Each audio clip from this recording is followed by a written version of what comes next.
ஒட்டுமொத்த அதிமுகவோட 2017 ஜெயலலிதா இறந்து போன பிறகு அதிமுகவில் நடக்கிற எல்லா விதமான குழப்பத்துக்கும் காரணம் பாஜக தான். அவங்க தான் காயின் இப்படி எடுத்து வைக்கிறாங்க செஸ் மாதிரி. நீ அங்கே போ, நீ இங்கே வா, நீ அங்கே போ, அங்கே போன்னு எல்லாம் பாஜக நகர்த்துற காயின் தான் எல்லாருமே அதிமுகவில். அவங்க மட்டும் ஒன்றா இருந்திருந்தாங்கன்னா இன்னும் வலிமையாக இருப்பாங்க. பாஜக சொல்கிறத கிட்ட தான் இப்படி பிரிஞ்சு எல்லாம் இப்படி இருக்காங்க. தேமுதிக ஒழுங்காக கூட்டணி கூட்டுவாங்கன்ட்டு அந்த விஷயத்துலையும் கோட்டை விட்டார் பழனிசாமி. கோட்டை விட்டு இப்போ வந்து திண்டாடின்னு கிடக்கிறாரு.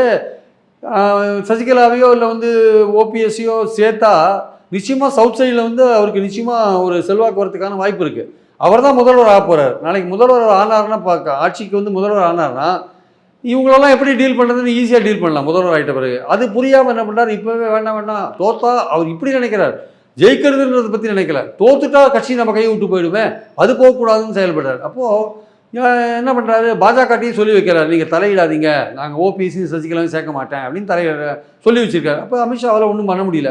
ஏன்னா எடப்பாடி கூட்டணி விட்டால் பாஜகவுக்கு வேறு கூட்டணி கட்சி கிடையாதுங்க. அதனால் வேறு வழி இல்லாத எடப்பாடி சொன்னதை கேட்க வேண்டிய கட்டாயத்தில் பாஜக இருக்குது. சரி நீங்கள் அவர் பேச்சை கேட்டுருக்க நான் கிளம்புறேன்ட்டு ஓபிஎஸ் கிளம்பிட்டார்.